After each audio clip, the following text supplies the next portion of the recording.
this is a academy to help people get off addictions that have been closed because they weren't perfect. Oh my God.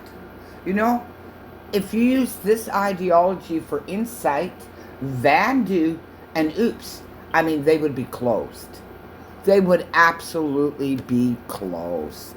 Especially Vandu promoting cops as pigs and putting pig heads on posters representing cops. I mean, absolutely hate. OOPS, grade 10 education. Oh my God, you got someone with grade 10 education to head up a frickin'. But these people who, okay, can show emotion and are into doing what they're doing, getting people off hard drugs, which we need. They're being shut down by EB. Now, one of them is going to cry. I'm going to give you a warning. One cries. You'll never see that from Vandu. You'll never see that from an INSITE poverty pimp.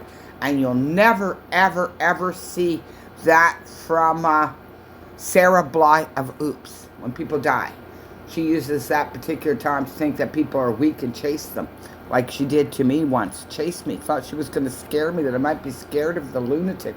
But I wasn't. More than 20 years, John Vulcan Academy says it's been helping those suffering with addiction find hope. I don't want to die anymore. I want to live.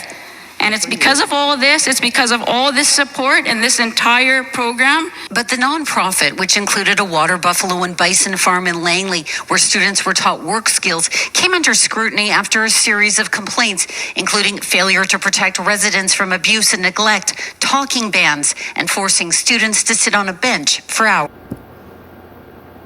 The poverty pimps here put poop and urine fumes right on our streets. Tents on our street, made it totally dangerous. What the poverty pimps did to downtown East Side was absolutely horrific, and yet they're not fired. But someone like this can be fired. It really upsets me. Cooling off periods. Government claims that's humiliating. Often the speaking bans were implemented. What really is humiliating is living downtown East Side in a shit show. It is humiliating. I mean, it's best if you have grandkids not to invite them down here. But there are children living down here amongst the druggies. And all these poverty pimps know. It's humiliating. They made a humiliating neighborhood for the indigenous people and everyone else that lives there. I believe 40% of indigenous lives down here. Humiliating. And they're not fired? The Vandu, INSITE, and the OOPS fuckers? Unbelievable. They're allowed to humiliate us, but don't you dare humiliate a druggie when you're getting them off.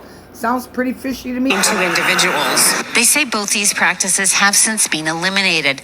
The academy also admits a student was gored by a water buffalo after failing to follow safety protocols. He knew that he was never, for one, to be in a pen by himself. Pointing to some 900 letters of support, Vulcan told the news conference his charity has done its best to help those at the lowest points in their lives. Our students had to go from scratch. They experienced being downtrodden And the academy blames the province for the death of a former student who wanted to return for treatment. Because of the closure, we weren't able to accept him back in. Shortly after that, he overdosed and was put on life support and ultimately died. CTV News asked to speak with the health minister about the closure, but we were told she was unavailable. The ministry did issue a statement. I have never seen a poverty pimp down here cry. Nope, never. Death for them is just death. Exactly. These people were committed. It's pretty upsetting. Was not in compliance. We empathize with the individuals who resided at John Vulcan Academy, especially as they navigate this difficult time on their journeys to recover from substance use. Meanwhile, Vulcan says the ministry's approach to addictions is failing. safe injection sites, all those things don't work. They don't work. The academy is still operating a skills training program for about a dozen students, but that will end as the building has been sold. The farm continues to operate with former students who are now paid workers. Michelle Bernoro, CTV News, Surrey.